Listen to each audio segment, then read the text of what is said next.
Assalamualaikum warahmatullahi wabarakatuh. Siswa-siswi SMP Islam Periskian kelas 7. Alhamdulillah pada hari ini Mister dapat memberikan materi kembali untuk mata pelajaran PAI kelas 7. Pada pagi hari ini Mister ingin menjelaskan materi tentang Asmaul Husna, makna Al-Alim dan makna Al-Khabir. Kita tahu bahwa Asmaul Husna jumlahnya 99. Tapi yang ada pada bab 1 ini hanya ada 4, yaitu Al-Alim, Al-Khabir, As-Sami, dan Al-Basir. Nah, pada pagi hari ini Mister akan membahasnya tidak 4, tapi hanya 2, ya. Nah, yang pertama Mister akan membahas tentang makna Al-Alim. Yang kedua Mister akan membahas makna Al-Khabir, ya. Tapi sebelumnya Mister berterima kasih pada kalian yang sudah mengirimkan tugas kaligrafi Asmaul Husna.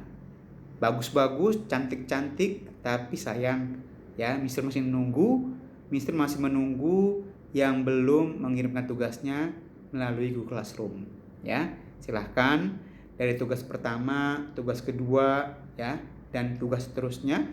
Masih ada beberapa yang belum mengumpulkan, dan Mister minta cepat dikumpulkan karena Mister akan merekap nilai, karena minggu depan 2 minggu lagi kita akan ulangan harian, ya.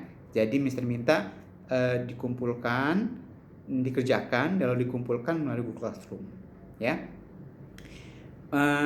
Baik, Mister akan masuk pada materi pertama, yaitu makna Al-Alim. Sebagaimana kita ketahui bahwa Asmaul Husna berjumlah 99, dan Al-Alim ini bukan Asmaul Husna yang pertama, ya. Nah, baik, kita bahas Al-Alim. Al-Alim artinya maha mengetahui, ya. Al-Alim maha mengetahui. Al-Alim itu artinya maha mengetahui, artinya adalah bahwa Allah Subhanahu wa taala maha mengetahui sesuatu, ya, yang kecil apapun Allah mengetahuinya, ya. Dan pengetahuan Allah tidak terbatas oleh ruang dan waktu, ya. Bahkan mungkin kalau seandainya ada semut hitam kecil lalu dia berada dalam bawah tanah yang paling dalam dan gelap, Allah akan mengetahuinya sekecil apapun, ya. Maka dari itu makna Al-Alim adalah Allah mengetahui, dan pengetahuan Allah tidak terbatas oleh ruang dan waktu, ya. Bedanya apa? Allah mengetahui, manusia pun mengetahui, tapi ingat, bedanya adalah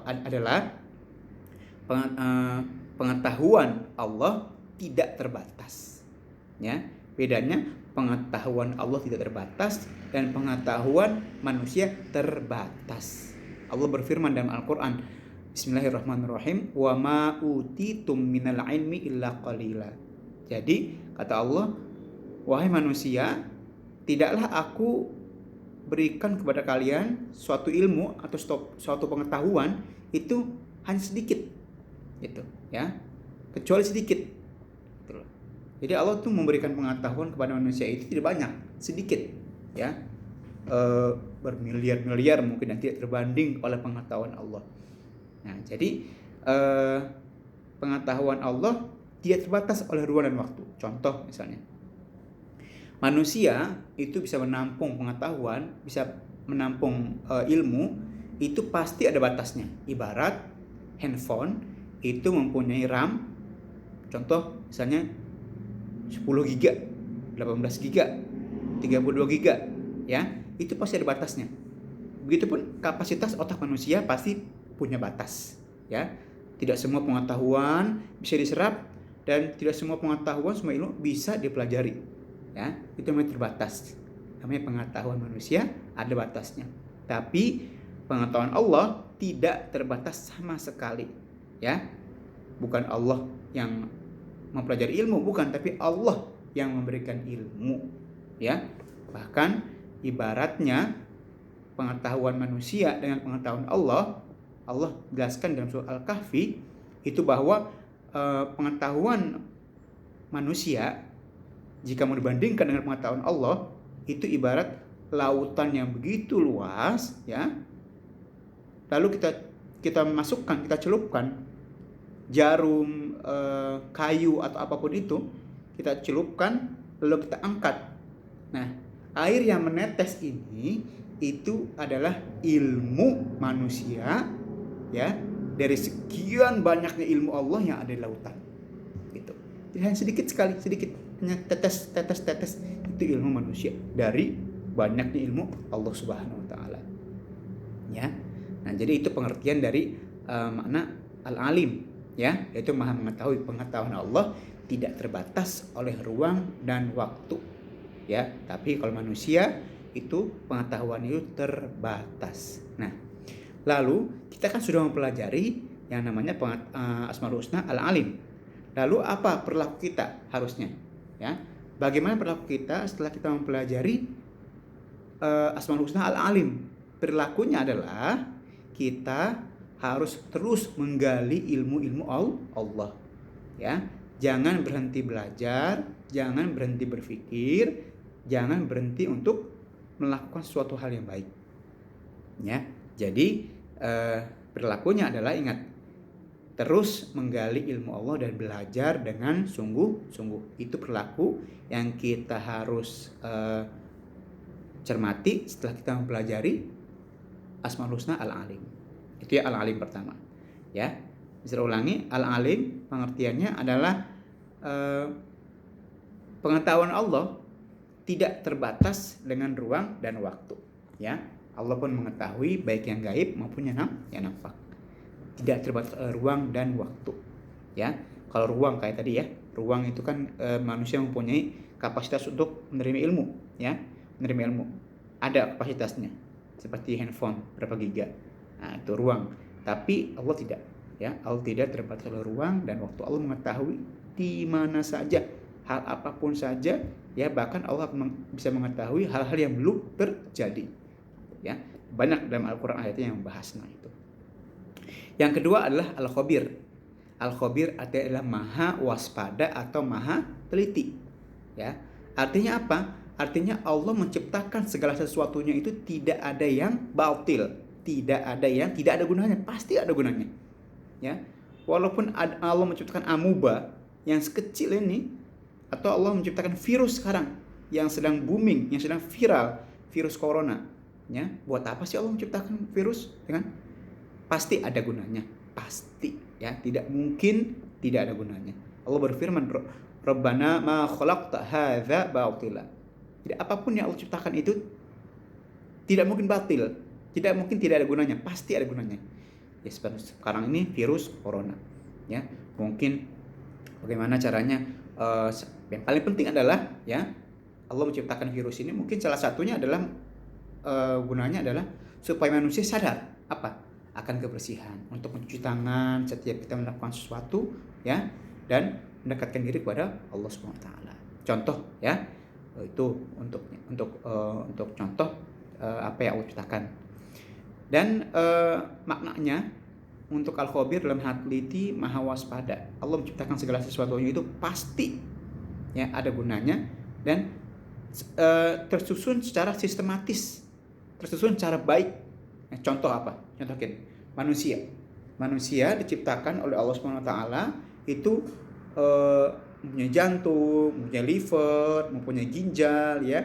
Itu Allah ciptakan itu dengan sistematis, ya, supaya manusia bisa bergerak, bisa menghirup nafas, ya, bisa hidup. Contoh, Allah menciptakan jantung. Untuk apa jantung? Jantung itu memompa darah, ya. Apabila jantung kita ini tidak memompa darah, maka darah tidak akan mengalir dan akan berakibat kematian, ya. Tidak bisa bergerak tubuh kita. Kenapa? Karena tidak ada yang memompa, ya. Tidak ada yang memompa darah, jadi tidak mengalir. Nah, yang kedua, Allah menciptakan apa? Liver, hati. Hati itu adalah fungsinya untuk apa? Untuk menetralisir racun, ya. Jadi untuk menyaring racun, liver itu.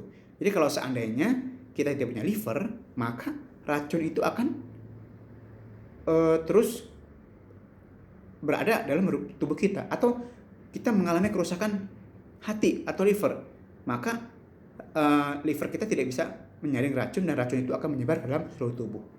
Ginjal, ya, ginjal itu untuk mencuci darah kita. Ya, darah itu kalau ginjalnya sehat, kita darahnya akan tercuci terus menerus, itu, ya. Jadi otomatis tercuci dalam tubuh kita, itu kan ya. Jadi bersih darah kita. Nah, tapi kalau ginjal kita itu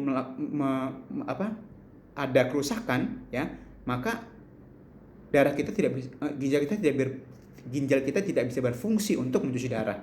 Maka kita harus ke rumah sakit untuk cuci darah. Ya, sering dengar kan cuci darah? Nah, itu penyakit dari gagal ginjal. Jadi Allah menciptakan seluruhnya ini adalah benar-benar sistematis, ya, benar-benar teratur, benar-benar teliti, gitu. Jadi itulah makna dari al-khabir, maha teliti, maha waspada. Ya, jadi pengertiannya adalah tidak ada yang Allah ciptakan di dunia ini itu tidak ada gunanya. Ya, Allah maha teliti dalam menciptakan segala sesuatunya dari terkecil sampai yang terbesar. Nah, terakhir apa perilaku kita setelah kita mempelajari al-khabir, Asmaul Husna al-khabir? Yang harus perilaku yang kita tunjukkan setelah kita mempelajari Asmaul Husna al-khabir adalah kita maha waspada. Ya, maksudnya kita harus waspada. Kita harus waspada. Kita harus teliti dalam melaksanakan segala sesuatunya. Ya, apa segala sesuatunya? Yaitu di rumah, di sekolah, ya. Contoh belajar, kita harus teliti, ya, mendengarkan guru, mengerjakan tugas yang diberikan oleh guru dengan teliti supaya tidak salah. Nah, itu di sekolah, di rumah, ya, di masyarakat, dan di semua hal kita harus teliti waspada supaya kita, ya, tidak salah ambil keputusan, tidak salah melakukan, ya, supaya tidak merugikan diri sendiri dan orang lain. Gitu. Baik, siswa-siswi kelas 7, itulah penjelasan mengenai tentang sifat al-alim dan al-khabir.